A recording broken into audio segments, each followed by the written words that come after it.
To my beautiful daughter in heaven, I long to hold you again and feel the comfort only your embrace gave.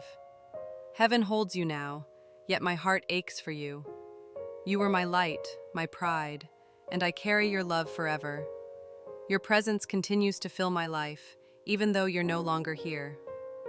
I find strength in the memories we shared, and the love you gave still surrounds me in everything I do.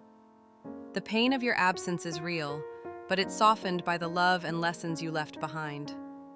I will carry your spirit with me, every step of the way. You are not forgotten, and the love I have for you will never fade. I still see you in the stars, and feel you in the quiet moments of my day. Your memory lives on in every thought and every heartbeat. I can feel your love in the gentle breeze, in the beauty of the world you left behind. Your spirit surrounds me, and I find comfort in knowing that you are always with me.